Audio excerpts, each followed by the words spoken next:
मुझे बस एक आज्ञा दे दीजिए, मेरी कमर में थोड़ी प्रॉब्लम है, पिछले दिनों बीमार हो गया था, मुझे बैठ के पढ़ने के लिए एक ताली बजा दीजिए एक बार, मैं फिर सुना। मैं ऐसा मानता हूं हमारा जो नया नेतृत्व है वो हर समस्या का हल कर देगा। डीजल 10 रुपए हो जाएगा, बुलेट ट्रेन हमारे घर से सवारी लेने आया करेगी, लेकिन कश्मीर से हमारे बेटे तिरंगे में लिपट कर आते रहे तो जनता जवाब तो मांगेगी, जनता जवाब तो मांगेगी। ये कैसे डरता पाकिस्तान? मैं 2 लाइन पढ़ रहा हूं, इस तेवर को आपने स्वीकार लिया तो यही कविता सुनाऊंगा, वरना मेरे पास ताली बजवाने वाली बहुत कविताएं। अनिल अग्रवंशी मुझसे ही सीखा है, पर ठीक नहीं सीखा। 2 पंक्ति तय करेंगे, इस तेवर को आप स्वीकारेंगे तो मैं इस कविता को पढ़ दूंगा। आधे लोगों ने ताली बजाई तो आधी सुनाऊंगा, चौथाई ने ताली बजाई तो चौथाई, और पूरे सदन की एक एक व्यक्ति की ताली उठी। हालांकि बचे ही कितने, सबसे ज्यादा अरुण जैमिनी ने भगाए और खुद भाग गया। 2 लाइन तय करेंगे साहब, इस तेवर को आप स्वीकारेंगे। योद्धा बैठे हैं इसलिए इस कविता को सुनाना चाहता हूं, तो मैं पूरी कविता सुनाऊंगा। ये पाकिस्तानी गालों पर दिल्ली के चाटे होते, ये पाकिस्तानी गालों पर दिल्ली के चाटे होते, गर हमने 2 के बदले में 20 शीश काटे। वाह वाह वाह वाह वाह, यही सुनाऊं साहब? जिंदाबाद। एक बार तालियां उठाइए, ये पता ना लगे कि आप कम लोग हैं। हमारे सैनिकों का सर काटा गया और हम बातचीत करते रहे उस देश से। मैंने पूछा विनीत चौहान से, मेरा छोटा भाई है, प्रज्ञा मेधा मुझसे बड़ा है, और मैं कई बार सोचता हूं कि मेरा बहुत अच्छा वो लिखता है, मुझसे ज्यादा अच्छा ओज और तेजस में पढ़ता है। मैंने कहा विनीत, मेरी समझ में नहीं आया, हमारे सैनिक का सर काटकर पाकिस्तान अपनी सीमा में ले गया, उसका क्या करेगा?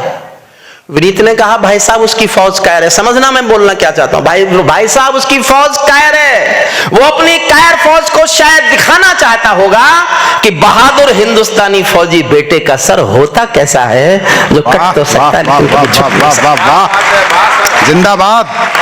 10 सेकंड और मांगता हूं। मैंने इतने गुस्से में कविता क्यों लिखी, जल्दी से बताता हूं। मैंने एक कहानी पढ़ ली। कहानी यह थी कि एक पिंजरे में तोता था किसी के पास पालतू।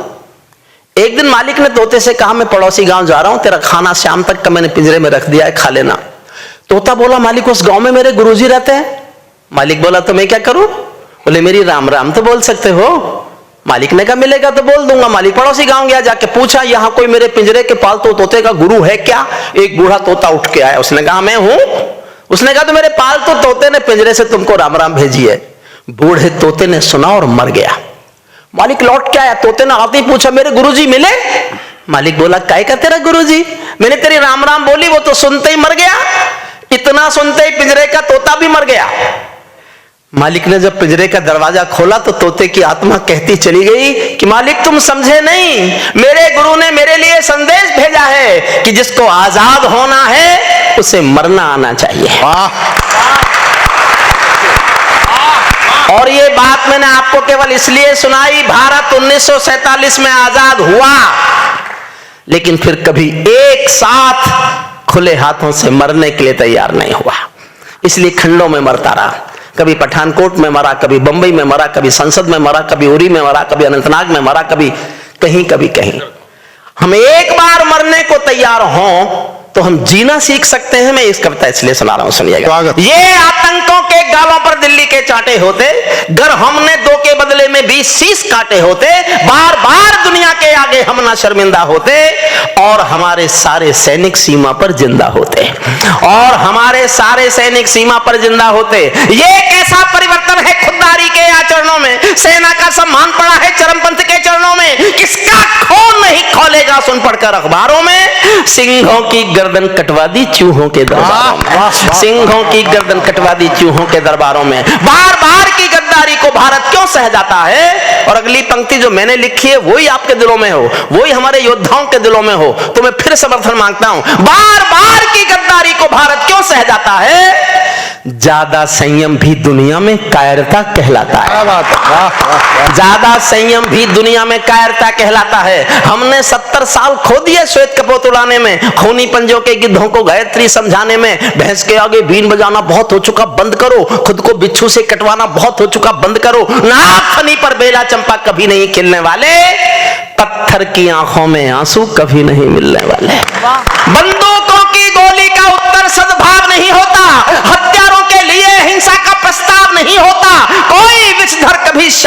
बीज नहीं बो सकता है, और भेड़िया शाकाहारी कभी नहीं हो सकता है।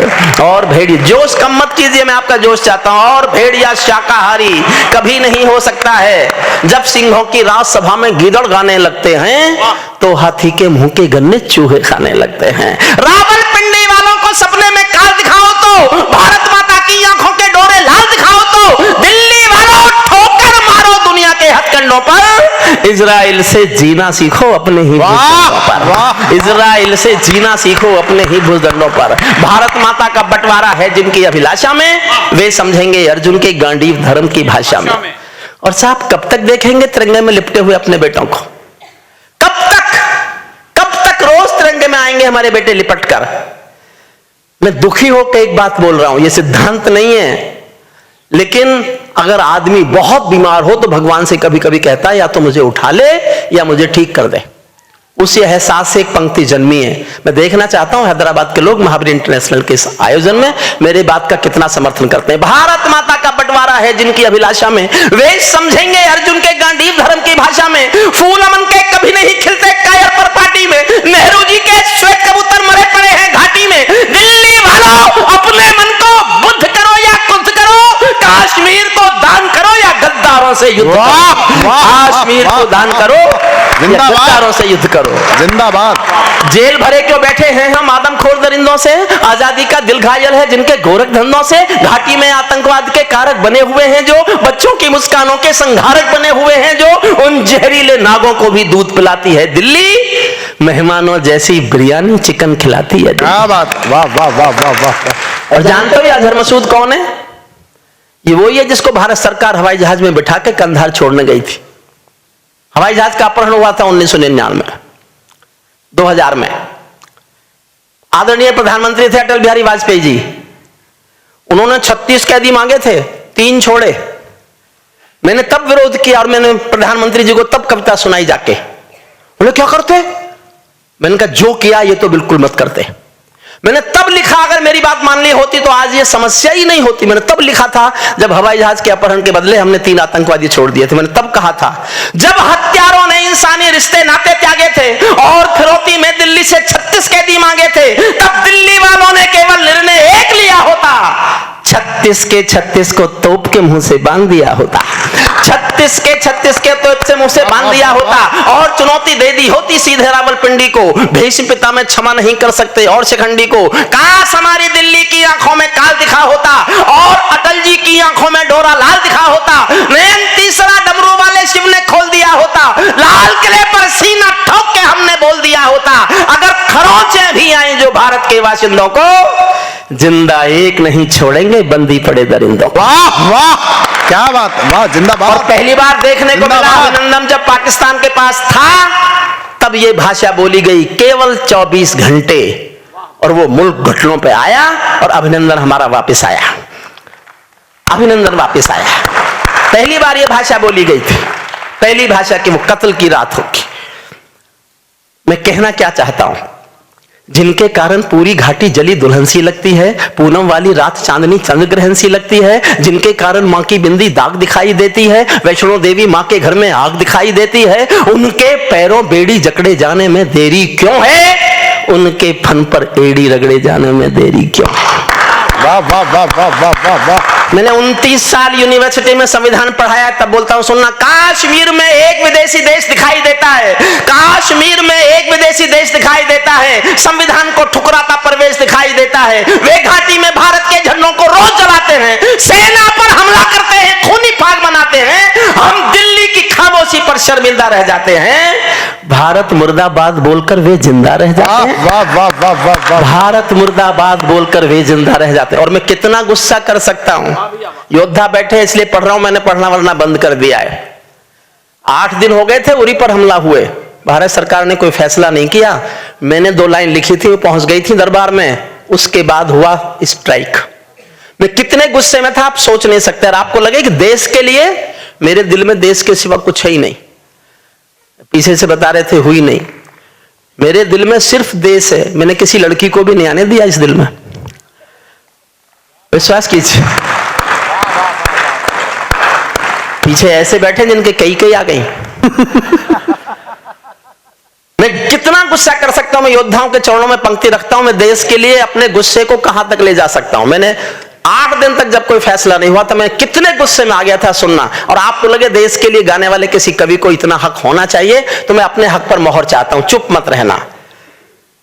जिंदा कश्मीर में एक विदेशी देश दिखाई देता है, भारत मुर्दाबाद बोलकर वे जिंदा रह जाते हैं, भारत मुर्दाबाद बोलकर वे जिंदा रह जाते हैं। शायद तुम भी सत्ता मद के अहंकार में बैठे हो। क्या 17 मंत्री मरने के इंतजार में बैठे हो? क्या 17 मंत्री मरने के इंतजार में बैठे हो? सेना पर पत्थरबाजों को कोई इतना समझा दो। और मदद चाहता हूं आपकी, सबका समझदारी से, सबका समर्थन चाहता हूं, अपने योद्धाओं के चरणों में रखता हूं, उनका समर्थन मांगता हूं। सेना पर पत्थरबाजों को कोई इतना बतला दो, ये गांधी के गाल नहीं है, उनको इतना समझा दो। ये गांधी के गाल नहीं है, उनको इतना समझा दो।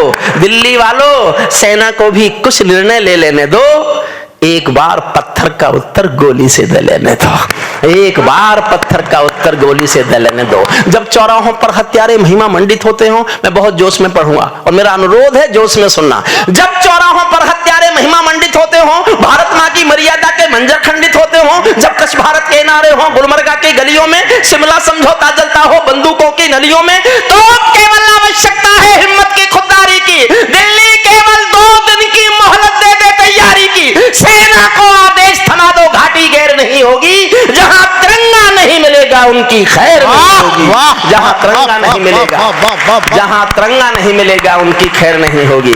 बर्मा बांग्लादेश तलक सीमा पर ऐंठे रहते थे और हमारे नेता चूड़ी पहने बैठे रहते थे। दिल्ली डरी डरी रहती थी पाक चीन की बॉर्डर पर, सेना बांधे हाथ खड़ी रहती थी किसके ऑर्डर पर? दुनिया को एहसास कराओ, हम निर्णय ले सकते हैं, हम भी ईंटों का उत्तर अब पत्थर से दे सकते हैं। अब तो वक्त बदलना सीखो, डरते डरते जीने का। दुनिया को एहसास कराओ 56 इंची सीने। दुनिया को एहसास कराओ 56, अंतिम पंक्तियां पढ़ता हूं। दुनिया को एहसास कराओ 56 इंची सीने का। सिंहासन के माने होते हैं सिंहों का आसन हो, कायरता से दूरटल संकल्पों का अनुशासन हो। राजमहल के आचरणों की गंध हवा में जाती है, राजा कायर हो तो बिल्ली सिंहों को धमकाती है। क्या बात, अगली पंक्ति विदा करना। बहुत बहुत बधाई, बहुत बहुत धन्यवाद इंटरनेशनल ग्रुप को, अपने योद्धाओं को। हमने तीर्थ किया और इस तीर्थ को हम जीवन में कभी नहीं भूलेंगे। मैंने तो 40 साल में इससे बड़ा कोई फंक्शन नहीं देखा।